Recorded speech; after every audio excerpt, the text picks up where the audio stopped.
നമസ്കാരം. ഇന്ന് 2025 ജനുവരി 18 ശനിയാഴ്ച. 4PM ന്യൂസ് ബഹ്റിൻ അപ്ഡേറ്റിലേക്ക് സ്വാഗതം. ബഹ്റിനിൽ പ്രവാസികളുടെ തിരിച്ചറിയൽ കാർഡ് കാലാവധി വിസയുമായി ബന്ധിപ്പിക്കാനുള്ള നിയമ ഭേദഗതി ചൊവ്വാഴ്ച പാർലമെന്റിൽ ചർച്ച ചെയ്യും. വിസയുടെ കാലാവധി അവസാനിക്കുന്ന അതേ ദിവസം തന്നെ ID കാർഡിന്റെ പ്രവർത്തനം നിലയ്ക്കുന്ന രീതിയിൽ നിയമം പരിഷ്കരിക്കാനാണ് ബില്ലിലൂടെ ലക്ഷ്യമിടുന്നത്. വിസയുള്ള കാലയളവിനേക്കാൾ കൂടുതൽ സമയം ID കാർഡിന് കാലാവധി നൽകാൻ പാടില്ലെന്ന കർശന നിർദ്ദേശമാണ് ഇതിലുള്ളത്. രാജ്യത്ത് നിയമവിരുദ്ധമായി തങ്ങുന്നവരെ എളുപ്പത്തിൽ കണ്ടെത്താൻ ഈ പരിഷ്കാരം സഹായിക്കുമെന്ന് അനുകൂലിക്കുന്നവർ വാദിക്കുന്നു. ID കാർഡ് കാലാവധി തീരുന്നതോടെ ബാങ്കിംഗ് സർക്കാർ ഇടപാടുകൾ തടസ്സപ്പെടുമെന്നതിനാൽ അനധികൃത താമസക്കാരെ നിയന്ത്രിക്കാൻ എളുപ്പമാകും. കൂടാതെ കാർഡുകൾ ഇടയ്ക്കിടെ പുതുക്കുന്നത് സർക്കാരിന് കൂടുതൽ വരുമാനം നൽകുമെന്നും ഇവർ ചൂണ്ടിക്കാണിക്കുന്നു. എന്നാൽ സർക്കാരും പാർലമെന്ററി സമിതിയും നിലവിൽ ഈ നിർദ്ദേശത്തെ എതിർക്കുകയാണ്. പ്രായോഗിക ബുദ്ധിമുട്ടുകൾ കണക്കിലെടുത്താണ് ഈ എതിർപ്പ്. ചൊവ്വാഴ്ച നടക്കുന്ന പാർലമെന്റ് സമ്മേളനത്തിലെ ചർച്ചകൾക്കും വോട്ടെടുപ്പിന് ശേഷമേ ബില്ലിന്റെ കാര്യത്തിൽ അന്തിമ തീരുമാനമാകൂ. രാജ്യത്തെ സർക്കാർ സ്കൂളുകളിൽ പ്രത്യേക കായിക പരിശീലകരെ നിയമിക്കണമെന്ന നിർദ്ദേശം വരാനിരിക്കുന്ന ചൊവ്വാഴ്ച പാർലമെന്റ് ചർച്ച ചെയ്യും. ഡോക്ടർ മഹ്ദി അൽ ഷുവൈക്ക് അടക്കം 5 MPമാർ സമർപ്പിച്ച ഈ നിർദ്ദേശത്തിന് പാർലമെന്റ് സർവീസ് കമ്മിറ്റിയുടെ പിന്തുണ ലഭിച്ചിട്ടുണ്ട്. സ്കൂൾ തലത്തിൽ തന്നെ കായിക പ്രതിഭകളെ കണ്ടെത്തി ശാസ്ത്രീയ പരിശീലനം നൽകി അന്താരാഷ്ട്ര നിലവാരത്തിലേക്ക് ഉയർത്തുകയാണ് ഇതിലൂടെ ലക്ഷ്യമിടുന്നത്. എന്നാൽ നിലവിലെ സംവിധാനങ്ങൾ കാര്യക്ഷമമാണെന്നാണ് വിദ്യാഭ്യാസ മന്ത്രാലയത്തിൻ്റെ നിലപാട്. 2024 ഇന്റർനാഷണൽ സ്കൂൾ ഗെയിംസിൽ ബഹ്റിൻ നേടിയ 66 മെഡലുകളും ആഗോളതലത്തിൽ കൈവരിച്ച 13ാം സ്ഥാനവും മന്ത്രാലയം ഇതിന് തെളിവായി ചൂണ്ടിക്കാട്ടുന്നു. നിലവിലെ രീതിയിൽ മികച്ച നേട്ടങ്ങൾ കൈവരിക്കുന്നുണ്ടെങ്കിലും പാർലമെന്റ് ആവശ്യപ്പെടുന്ന വിശദീകരണം നൽകാൻ തയ്യാറാണെന്ന് മന്ത്രാലയം അറിയിച്ചു. ചൊവ്വാഴ്ച നടക്കുന്ന ചർച്ചയ്ക്കും വോട്ടെടുപ്പിന് ശേഷം ഈ വിഷയത്തിൽ അന്തിമ തീരുമാനമുണ്ടാകും. സൽമാനിയ മെഡിക്കൽ കോംപ്ലക്സുമായി സഹകരിച്ച് തട്ടായ് ഹിന്ദു കമ്മ്യൂണിറ്റി രക്തദാന ക്യാമ്പ് സംഘടിപ്പിച്ചു. ജനുവരി 16 വെള്ളിയാഴ്ച മനാമയിലെ ശ്രീനാഥ്ജി ശ്രീകൃഷ്ണ ക്ഷേത്ര ഓഡിറ്റോറിയത്തിൽ വെച്ചായിരുന്നു പരിപാടി. 4 രാജ്യങ്ങളിൽ നിന്നുള്ള 142ലധികം പേർ ക്യാമ്പിൽ പങ്കെടുത്തു. കഴിഞ്ഞ 30 വർഷമായി വർഷത്തിൽ 4 തവണ വീതം സംഘടന രക്തദാന ക്യാമ്പുകൾ നടത്തി വരാറുണ്ട്. ശരാശരി 150ഓളം പേരാണ് ഓരോ തവണയും രക്തദാനം ചെയ്യാറുള്ളത്. ക്ഷേത്രവിശ്വാസികളടക്കം നിരവധി പേർ പങ്കെടുത്ത ക്യാമ്പ് വൻ വിജയമായിരുന്നുവെന്ന് ഭാരവാഹികൾ അറിയിച്ചു. ക്യാമ്പുമായി സഹകരിച്ച സൽമാനിയ മെഡിക്കൽ കോംപ്ലക്സ് അധികൃതർക്കും രക്തം നൽകിയവർക്കും മറ്റ് പിന്തുണ നൽകിയവർക്കും തട്ടായ് ഹിന്ദു കമ്മ്യൂണിറ്റി നന്ദി രേഖപ്പെടുത്തി. സാംസ ബഹ്റിൻ അംഗങ്ങൾക്കായി ക്രിസ്മസ് പുതുവത്സരാഘോഷം സംഘടിപ്പിച്ചു.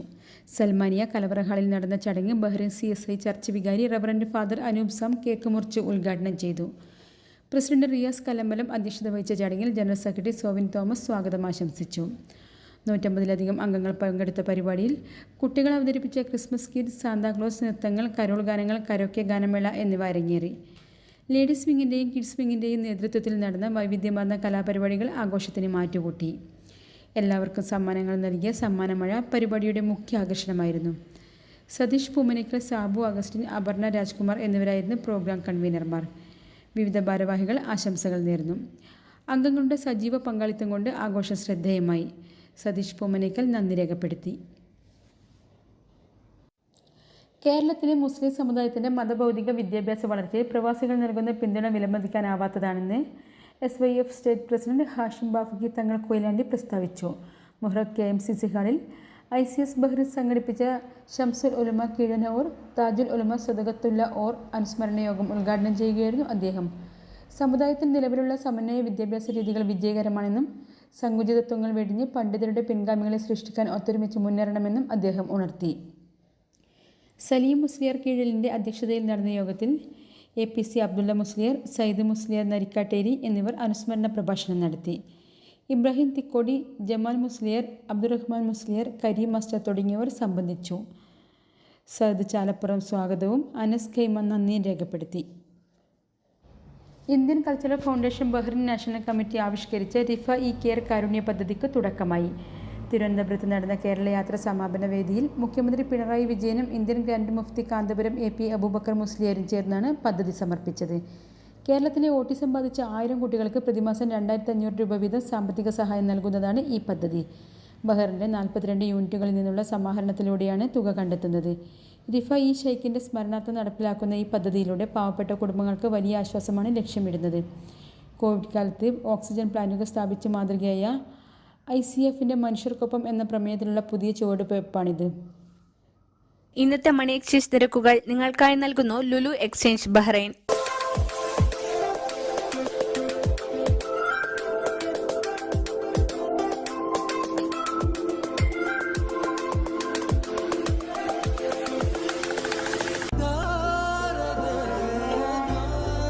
വിഷമിക്കണ്ട, എല്ലാം ശരിയാവും. ലുലു മണി. ബഹ്റിൻ ഭാരതീയ അസോസിയേഷന്റെ ആഭിമുഖ്യത്തിൽ വിപുലമായ പൊങ്കൽ ആഘോഷങ്ങൾ ഇന്ത്യൻ ക്ലബ്ബിൽ നടന്നു. സാമൂഹിക വികസന മന്ത്രാലയം under secretary Ziyad Adil Darwish ചടങ്ങിൽ മുഖ്യാതിഥിയായിരുന്നു. രാവിലെ നടന്ന ചടങ്ങുകളിൽ 2200ഓളം പേരും വൈകുന്നേരത്തെ പരിപാടിയിൽ 2000 പേരും പങ്കെടുത്തു. പരമ്പരാഗത പൊങ്കൽ സദ്യ, കൊമ്മി നൃത്തം, നാടോടി നൃത്തങ്ങൾ, വിദ്യാർത്ഥികളുടെ കലാപ്രകടനങ്ങൾ എന്നിവ ആഘോഷത്തിന് മാറ്റുകൂട്ടി. കൂടാതെ ഉറിയടി, വടംവലി, കോലം മത്സരം തുടങ്ങിയ ഗ്രാമീണ കായിക വിനോദങ്ങളും സംഘടിപ്പിച്ചു. വൈകുന്നേരം പ്രശസ്ത കലാകാരന്മാർ അണിനിരന്ന സംഗീതഹാസ്യ വിരുന്നും അരങ്ങേറി. സ്റ്റാർ വിഷൻ ഇവൻസിന്റെ പിന്തുണയോടെ നടന്ന പരിപാടിയിൽ പ്രവേശനം സൗജന്യമായിരുന്നു. ബഹ്റിനിലെ പ്രമുഖ സംഘടനയായ കോഴിക്കോട് ജില്ലാ പ്രവാസി അസോസിയേഷന്റെ 15ാം വാർഷികാഘോഷം കോഴിക്കോട് ഫെസ്റ്റ് 2K26 എന്ന പേരിൽ ജനുവരി 23 നടക്കും. വൈകുന്നേരം 5 മുതൽ രാത്രി 11 വരെ ഇന്ത്യൻ ക്ലബ്ബ് ഓഡിറ്റോറിയത്തിലാണ് പരിപാടി. ഓറ ആർട്സിന്റെ ബാനറിൽ അരങ്ങേറുന്ന മെഗാ ഷോയിൽ പ്രശസ്ത താരം ഷാഫി കൊല്ലം, ഐഡിയ സ്റ്റാർ സിംഗർ ജേതാക്കളായ വിജിത, മിഥുൻ മുരളീധരൻ, ഗായിക സ്മിത എന്നിവർ നയിക്കുന്ന ഗാനമേള പ്രധാന ആകർഷണമായിരിക്കും. മനോജ് മയ്യന്നൂർ സംവിധാനം ചെയ്യുന്ന പ്രോഗ്രാമിൽ അസോസിയേഷൻ അംഗങ്ങളുടെയും കുട്ടികളുടെയും കലാപരിപാടികളും ഉണ്ടാകും. EV രാജീവൻ ചെയർമാനും അനിൽ UK ജനറൽ കൺവീനറുമായുള്ള 101 അംഗ സ്വാഗത സംഘമാണ് പ്രവർത്തനങ്ങൾക്ക് നേതൃത്വം നൽകുന്നത്. പത്രസമ്മേളനത്തിൽ president Jyothish Panicker, secretary Jojeesh, treasurer Rishad Kozhikode തുടങ്ങിയ ഭാരവാഹികൾ പരിപാടികൾ വിശദീകരിച്ചു. സലീം ചിങ്ങപുരം, ശ്രീജിത്ത് കുറിഞ്ഞാലിയോട്, ജോണി താമരശ്ശേരി തുടങ്ങിയവരെ സംബന്ധിച്ചു. പ്രവേശനം സൗജന്യമായ ഈ കലാവിരുന്നിലേക്ക് ബഹ്റിലെ മുഴുവൻ ആസ്വാദകരെയും സ്വാഗതം ചെയ്യുന്നതായി ഭാരവാഹികൾ അറിയിച്ചു.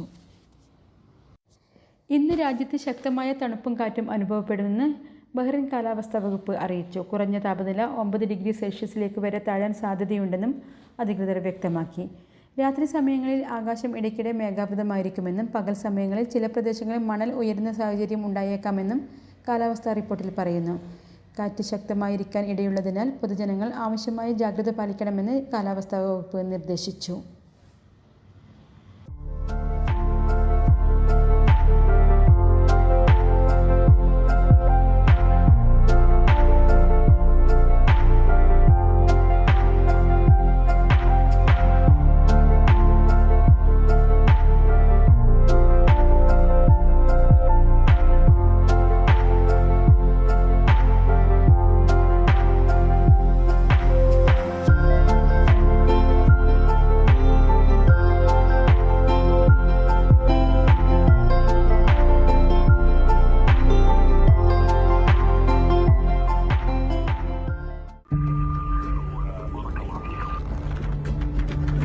In the heart of Bahrain, where every story matters, one source keeps you informed, inspired, and engaged.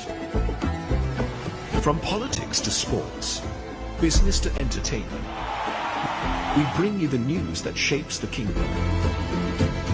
Anytime, anywhere, breaking stories at your fingertips.